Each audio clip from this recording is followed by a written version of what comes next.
Hello students, आज हम plus two class का फर्स्ट चैप्टर करेंगे रिलेशन एंड फंक्शन। तो रिलेशन और फंक्शन करने से पहले मैं आपको कुछ बेसिक बातें बता रहा हूँ। तो सबसे पहले जब रिलेशन बनता है तो रिलेशन दो सेट्स के बीच में बनता है, और जब रिलेशन बनता है तो एक एलिमेंट ए सेट से होता है और एक एलिमेंट बी सेट से होता है। तो दोनों सेट से एक एक एलिमेंट मिलके बनाते हैं ऑर्डर पेयर। तो मैं आपको सबसे पहले ऑर्डर पेयर बताता हूँ। ऑर्डर पेयर क्या होता है? Let A and B two sets. A और बी क्या है? अपने दो सेट्स हैं। A and B are two non empty sets होने चाहिए। रिलेशन हमेशा नॉन इम्पटी सेट्स के बीच में ही बनता है। And let A belongs to A set and B belongs to B, then an element of form a order pair. Order pair क्या होगा भाई? ए और बी। तो मैं इसका मतलब ये है कि ए एलिमेंट है वो तो ए सेट से बिलोंग करना चाहिए, और जो बी एलिमेंट है वो बी सेट से। तो वो क्या कहलाएगा? अपना ऑर्डर पेयर कहलाएगा। In an order pair A is the first element and B is the second element. तो इसलिए क्या होगा? ए और बी हैं वो इक्वल नहीं होंगे बी और ए के, क्योंकि अगर बी पहले आ गया तो वो ए सेट का एलिमेंट हो जाएगा, और ए बाद में आ गया तो वो बी सेट का एलिमेंट हो जाएगा। इसलिए ये आपस में इक्वल नहीं होंगे ऑर्डर पेयर। और ए बी इक्वल होगा सी डी के कब होगा? जब ए इक्वल होगा सी के और बी इक्वल होगा डी के। ठीक है। अब मैं एक बात और बताना चाहता हूँ कि ए बी ऑर्डर पेयर है वो अलग होता है किससे? सेट से। क्योंकि जो ऑर्डर पेयर होता है वो किसके अंदर होता है? स्मॉल ब्रैकेट्स के अंदर, और जो सेट होता है वो होता है करली ब्रैकेट्स के अंदर। तो ये डिफरेंस ध्यान में रखना। अब उसके बाद आता है कार्टेशियन प्रोडक्ट। क्योंकि जो रिलेशन बनता है अपना वो कार्टेशियन प्रोडक्ट से ही बनता है, इसलिए सबसे पहले हमें कार्टेशियन प्रोडक्ट के बारे में जानना ज़रूरी है। कार्टेशियन प्रोडक्ट क्या होता है? लेट ए और बी दो नॉन इम्पटी सेट होते हैं। तो the Cartesian product of A and B is denoted by A cross B. इसको हम नोट ए मल्टीप्लाई बी नहीं कहेंगे, इसको ए क्रॉस बी बोलेंगे। And it is defined as the set of all order pair A B. ये order pair A B के होगा where A belongs to A and B belongs to B, यानी कि first element होगा वो ए set से belong करेगा, और जो सेकंड एलिमेंट होगा वो बी सेट से बिलोंग करेगा। एग्जाम्पल के लिए मैंने ए सेट लिया 2 4 6 और बी सेट लिया ए बी। तो अब इन दोनों का कार्टेशियन प्रोडक्ट क्या होगा भाई? पहले दो का करेंगे तो दो का ए के साथ, फिर दो को बी के साथ ऑर्डर पेयर बनेगा। इसी तरीके से फिर 4 का ए के साथ, फिर 4 का बी के साथ, इसी तरीके से फिर 6 का ए के साथ और 6 का बी के साथ। तो ये अपना होता है कार्टेशियन प्रोडक्ट। अब ये मैंने ए क्रॉस बी लिया था, अब मैं बी क्रॉस ए ले रहा हूँ, यानी कि फर्स्ट एलिमेंट किसका होगा? बी एलिमेंट बी सेट का। तो बी सेट का होगा तो ए पहले आएगा, तो ए टू, फिर ए फोर, फिर ए सिक्स, फिर इसी तरीके से बी टू, फिर बी फोर, फिर बी सिक्स।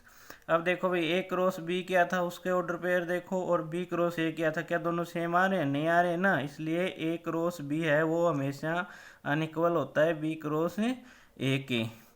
कब होगा? जब कंडीशन क्या होगी? जब ए और बी सेट इक्वल नहीं होंगे। ए और बी सेट इक्वल कब होंगे? जब दोनों के अंदर सेम एलिमेंट होंगे। तो इसलिए अब number of order pair in A cross B, n A cross B को हम क्या बोलेंगे? Number of order pair in A cross B कितने होंगे? Number of elements in A multiply by number of elements in B. जैसे अपने ए और B set लिए तो ए में कितने एलिमेंट है? 3, और बी में कितने हैं? 2। तो 3 और 2 को मल्टीप्लाई करेंगे तो कितने आएंगे? 6। तो देखो भाई 6 आ रहे हैं ना, 1 2 3 4 5 6, तो 6 ऑर्डर पेयर आएंगे। अब मैं इसके आगे बढ़ाता हूँ आपको। रिलेशन क्या होता है? Let A B any two non empty sets. A और बी क्या हैं? दो नॉन इम्पटी सेट्स हैं। Then any subset of A cross B, यानी कि ए बी का कार्टेशियन प्रोडक्ट का कोई भी जो सबसेट होगा वो क्या कहलाएगा? रिलेशन कहलाएगा। फ्रॉम ए टू बी, तो सेट रिलेशन कहलाएगा, set A to B. In other words R is subset of A cross B, या कार्टेशियन प्रोडक्ट आर क्या होगा? Subset of Cartesian product of A और बी। तो here A is called domain. यहाँ पे ए तो कहलाएगा डोमेन, और आर क्या कहलाएगा? बी कहलाएगा कोडोमेन। ठीक है भाई। तो डोमेन क्या होता है? डोमेन वो होता है जिससे अपना क्या होता है? रिलेशन स्टार्ट होता है। तो देखो भाई, पहले अपना जब भी क्रॉस प्रोडक्ट करेंगे तो ए का एलिमेंट आएगा, इसलिए ये तो डोमेन कहलाएगा। फिर उसका रिलेशन किसके साथ बनेगा? बी के साथ। बी के हेल्प के बिना उसका वो ऑर्डर पेयर नहीं बनेगा, इसलिए बी क्या कहलाएगा, इसका कोडोमेन ऑफ आर, यानी कि रिलेशन के ए डोमेन कहलाएगा और बी सेट का एलिमेंट होगा वो कोडोमेन कहलाएगा। अब हमें निकालने नंबर ऑफ रिलेशंस। तो नंबर ऑफ रिलेशंस कैसे निकलेंगे, if A and B are finite sets. अगर ए और बी क्या है, फाइनाइट सेट। फाइनाइट सेट कौन से सेट होते हैं, +1 में पढ़े थे, जिनके अंदर क्या हो, निश्चित डेफिनेट नंबर ऑफ एलिमेंट्स हो। जिन सेट्स के अंदर वो क्या होते हैं, फाइनाइट सेट होते हैं।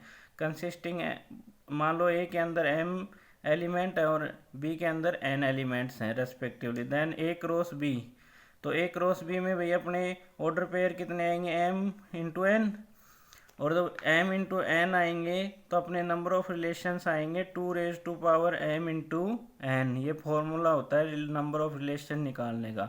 अब मैं आपको बताऊंगा टाइप्स ऑफ रिलेशन, कि रिलेशन कितने टाइप का होता है। फर्स्ट होता है आइडेंटिटी रिलेशन। आइडेंटिटी रिलेशन से ही जैसे पता चल रहा है कि आइडेंटिटी होगा मतलब वो अलग होगा, यूनिक होगा, तो A relation R in A set. हम रिलेशन एक सेट पे भी बना सकते हैं, क्योंकि एक सेट का भी हम क्या निकाल सकते हैं, क्रॉस प्रोडक्ट निकाल सकते हैं ए टू ए। तो A relation R in A set A is called identity relation on A if R क्या होगा, सेट होगा किसका, ए ऑर्डर पेयर होगा उसका ए, और ए बिलोंग करेगा ए से, यानी कि दोनों एलिमेंट्स ए से होंगे और वो सेम एलिमेंट होंगे, तो वो क्या कहलाएगा, अपना आइडेंटिटी रिलेशन। जैसे मैंने एग्जांपल के लिए सेट लिया है 3 5 7, तो इसका आइडेंटिटी रिलेशन क्या होगा, 3 से रिलेटेड होगा, मतलब उसकी डोमेन भी 3 होगी और कोडोमेन भी 3 हो। इसी तरीके से अगला एलिमेंट 5 है तो उसके साथ 5 ही आना चाहिए, 7 है तो उसके साथ 7, यानी कि सेम एलिमेंट होने चाहिए ऑर्डर पेयर में, ए बी और बी भी दोनों सेम होने चाहिए, तो वो क्या कहलाएगा, अपना आइडेंटिटी रिलेशन। उसके बाद आता है अपना यूनिवर्सल रिलेशन। जैसे यूनिवर्सल से पता ही है आपको, यूनिवर्सल क्या होता है, यूनिवर्सल सार्वभौमिक बोलते हैं वैसे तो हिंदी में, लेकिन मैथ में क्या होगा, जिसका सभी के साथ रिलेशन हो वो क्या होता है, यूनिवर्सल रिलेशन। तो A relation R in A set A is called universal relation on A if each element of A का प्रत्येक एलिमेंट प्रत्येक दूसरे एलिमेंट के साथ रिलेटेड हो, यानी कि R is equal to A cross A. तो अब मैंने ए ले लिया सेट यहाँ पे एग्जांपल के लिए 1 3 5, तो अब इसका यूनिवर्सल रिलेशन क्या हो जाएगा, 1 1 के साथ खुद के साथ भी रिलेट होगा, फिर 1 3 के साथ रिलेट होगा, फिर 5 के साथ रिलेट होगा। इसी तरीके से अपना 3 होगा, वो 3 1 के साथ भी होगा, 3 खुद के साथ भी होगा, और 3 5 के साथ भी होगा, और फिर इसी तरीके से 5 1 के साथ भी होगा, 5 3 के साथ भी, और 5 खुद 5 के साथ। तो ये अपना क्या बन गया, यूनिवर्सल रिलेशन बन गया, यानी कि सभी एक एलिमेंट आपस में क्या हो रहे हैं, एक दूसरे से रिलेट हो रहे हैं, जुड़ रहे हैं। अगला होता है वॉइड और इम्पटी रिलेशन। आपको जैसे नाम से पता चल रहा है इम्पटी रिलेशन होगा, तो रिलेशन क्या होगा, ये relation R in A set is called a void relation, और इम्पटी रिलेशन कब कहलाएगा भाई, वॉइड या इम्पटी रिलेशन जब उसके अंदर क्या होगा, उसके रिलेशन के अंदर कोई ऑर्डर पेयर नहीं आएगा, तो वो क्या हो जाएगा, वॉइड या इम्पटी रिलेशन हो जाएगा।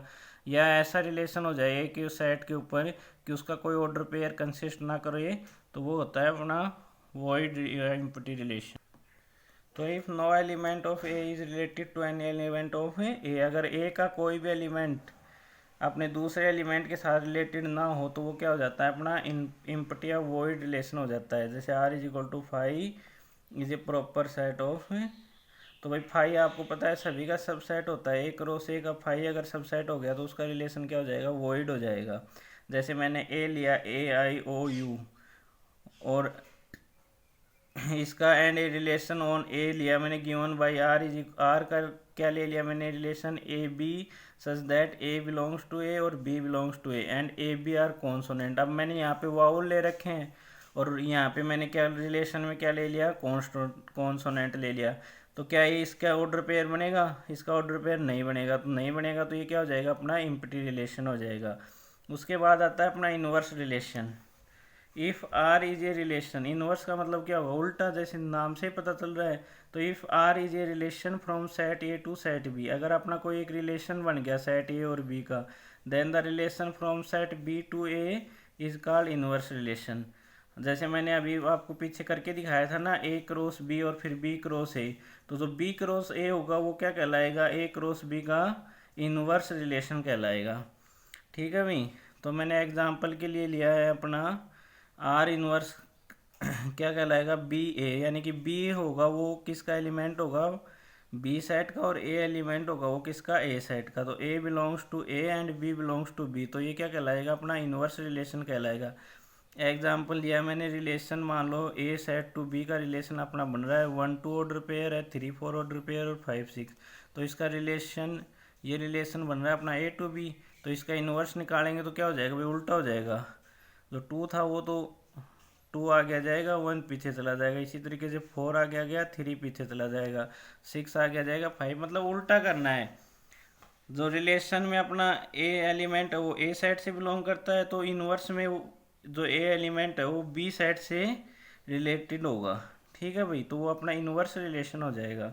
उसके बाद आता है अपना रिफ्लेक्सिव रिलेशन। रिफ्लेक्सिव रिलेशन क्या कहलाता है, A relation R on A non empty set A is reflexive if A related to A. इसको हम क्या बोल देंगे, A related to A for every A belongs to A, that is if A belongs to R, मतलब same element का order pair अगर हमारा relation में लाई करता है तो वो अपना रिफ्लेक्सिव रिलेशन कहलाता है। जैसे मैंने ये सेट लिया ए 1 3 5, तो अपना 1 1 मतलब सेम एलिमेंट का ऑर्डर पेयर बन रहा है, 3 3 का, 5 5 का, तो ये रिलेशन अपना क्या कहलाएगा भाई, रिफ्लेक्सिव रिलेशन। इसी तरीके से अगला आता है अपना सिमेट्रिक रिलेशन।